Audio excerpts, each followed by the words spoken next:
All right, we have entertainment and culture correspondent Shaiton Atigari joining us live from the premiere in the UK.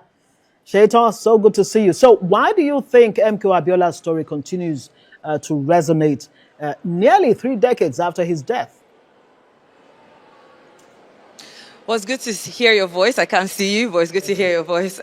Let's get straight into it. I mean, when you think about the fact that it's been 33 years since that day on June 12th, 1993, where we had the fairest and freest elections in Nigeria, and we know exactly what happened, on a couple of days and weeks after that. It's the one time where we're seeing entertainment and politics mixing a bit. And what's being done here is with Mr. Osei Omodoye, of course, trying his best to tell people to go back to history and take a look at what people will describe as the biggest democracy fraud that has happened in Nigeria. At this point, even just talking to him, he said he wanted to remind people, he wanted to remind the new generation of what MKO Abiola stands for. And that's why he decided to put this documentary together, because it is very easy to forget how we've gotten here. He says it's important for this new generation, especially in a time where we have our elections coming up,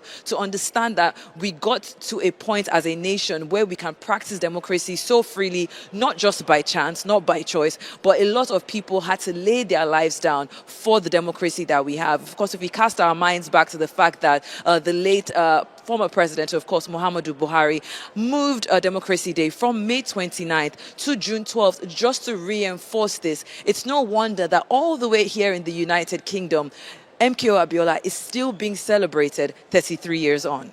Absolutely. And I mean, there's no better time for this documentary to be coming out. So we expect, of course, major talking heads. Who should the audience expect to hear from in this piece? Yes, I had to make a note.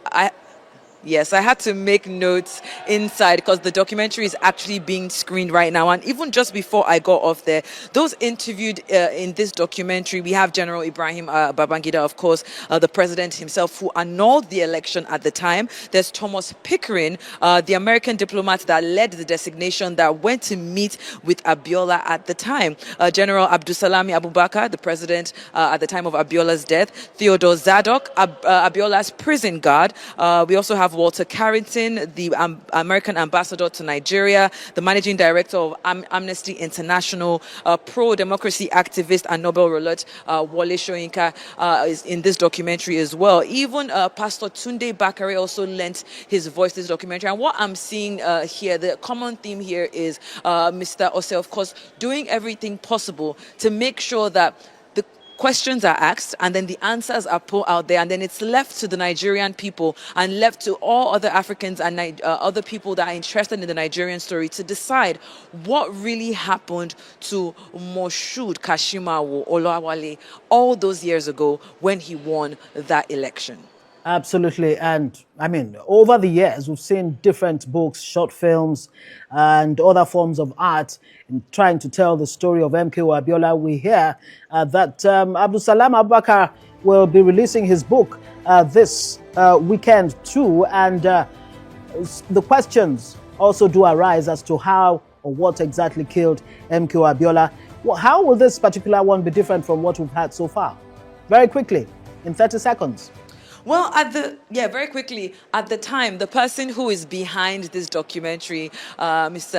Osei himself, was actually a young and a bright-eyed reporter back in 1993 in the Concord, which was one of Africa's, most published magazines at the time, being published by MKO Abiola himself. And he said that he has taken the responsibility upon himself to go back in time and, of course, paint a story with, of course, facts and figures and historical accounts and videos, photos, and these comments by all these individuals that were there and were part of the story at the time, to make sure that history is not being rewritten. And it seems to me that there should be more of these kind of documentaries out there. We do kind of focus on feature films, but these are the kind of stories that stay with us and continue to tell the next generation what happened before them. Shaiton Atigari, entertainment and culture correspondent for us at the premiere of MKO. Thank you very much for joining us.